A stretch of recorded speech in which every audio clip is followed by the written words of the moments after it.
Good morning, ladies and gentlemen. It's a great pleasure being here this Saturday morning in Vancouver. I really missed giving those presentations. The last time we had a booth in Investors Forum, the last time I gave a presentation to investors was 5 years ago. We certainly hope to be doing it much more often now that we're in production, that we're growing production. And I definitely hope to be seeing each and every one of you more often. I heard the reason they chose John Kaiser to be giving this presentation on Saturday morning was to make sure we had a big audience this morning, and they definitely got it right. From everyone I speak to, you only hear great things about John, how smart he is, his edge, his fantastic capacity to analyze companies and see alternatives which not everyone has, and I definitely share those thoughts. And having met hundreds of institutional investors, analysts over the last 10 years marketing the company, I would definitely say that John is among the 3 smartest people who I ever met. We met in a very interesting situation. It was 2008. The market had just crashed. We had already paid for tickets and a booth in San Francisco. The trade show in San Francisco was absolutely empty.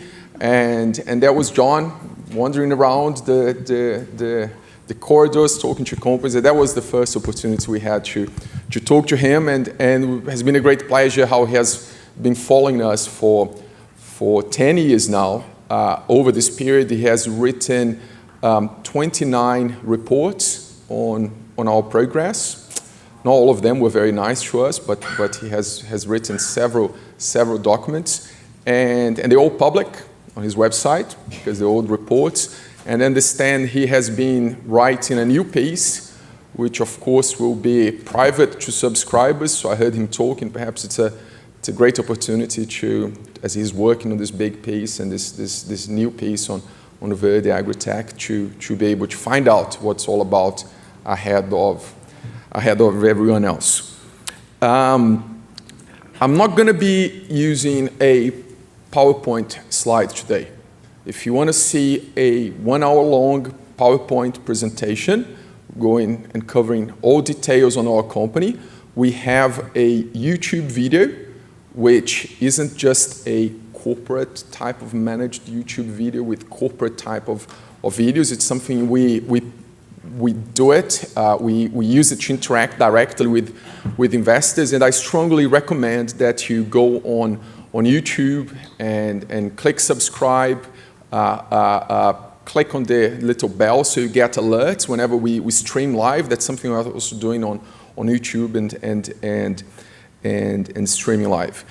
We, instead of going through the presentation in details, over the last day and those weeks I've been marketing the company, I've received 3 questions, which I think are probably the main questions for one to understand the story. The first question is, how come a company with a $2 billion NPV, $3 million CapEx, 200% IR has such a small market cap?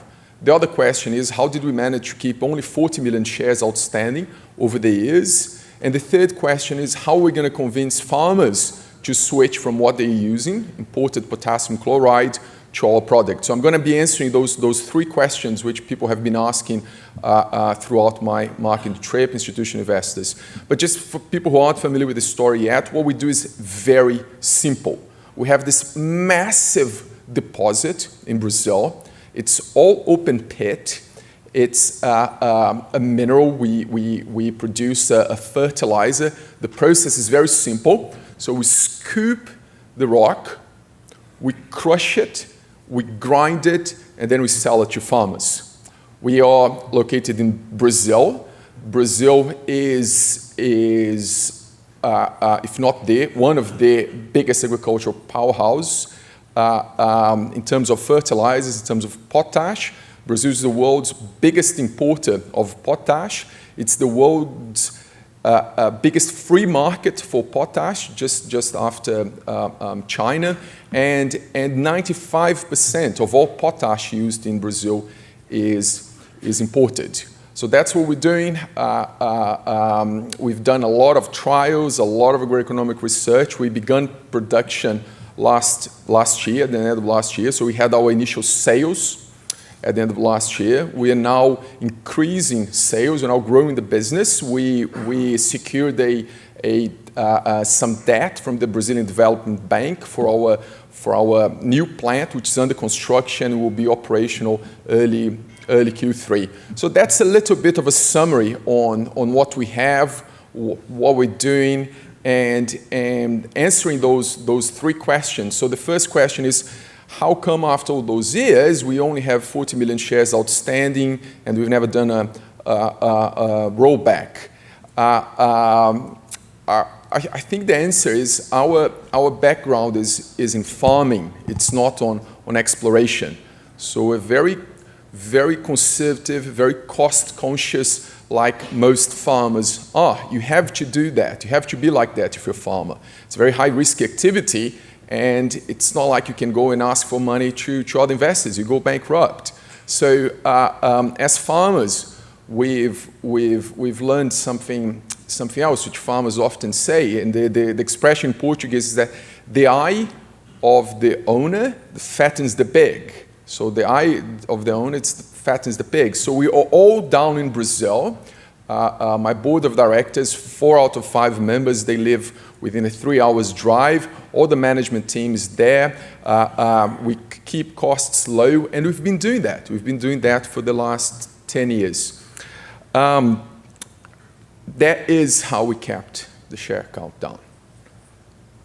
Spending every cent we ever raised, every dollar we ever raised, as if it was our own money, 100% of it, and as if we wouldn't be able to come in and raise more money. The second question, we have this pre-feasibility study, $2 billion NPV, just $3 million CapEx, we're in production, don't need to be raising money, so how come our market cap is so small? I don't know the answer. I can only guess. How I would try to answer the questions. Well, first of all, we've done, as I said in the beginning, close to no investor relations over the last 5 years. We're very focused on developing the product, very focusing on developing the market for it and getting the license and getting to operation. So we didn't really spend the capital and the time going and telling the story, which we're going to start doing now. The second reason, because it's a new product, it will require some sort of validation. So it will be important for the market, for the investors, to see that perhaps people who bought last year or coming back and placing more orders or buying in bigger quantities, so they start seeing that this new product is actually becoming something consolidated, and we're going to have an easier job selling it. I like to say that those initial 50,000 tons of product are going to be the toughest by far tons we're ever going to sell, because we have people buying small quantities, 1 truck, 2 trucks, who could actually be buying 500,000 tons. Some of them could be buying 1 million tons. So the exponential growth we have here in terms of product adoption is a reality, and that's something we're preparing for. The last question is so if you're a farmer, why would you switch? If you're a farmer in Brazil, you became very wealthy just by using potassium chloride. Why are you going to now look to switch for a new product? Why are you going to take this risk? And the reason they will, and they are doing, is first, our product is better than imported KCl. And second, it doesn't cost more for those farmers to switch from what they're doing to our product. So we're very comfortable, very excited about the reception we're getting from farmers, and very confident about the prospect for the company. we're going to have a Q&A session after this panel, so I really look forward to talking more about the company and to answering more questions about what we're doing. One last thing is we have a fridge magnet, which I left one in each one of those tables, and the idea behind where it came from, this fridge magnet, is interesting. By talking to those investors and having a project which has so much value, I'm often asked, so how much do you think it's worth as a project? So I wrote down on my own fridge what I think the number of the share price should be, and it sits there so I can look at every day how much I think what we're doing is worth, and that's why every one of you have.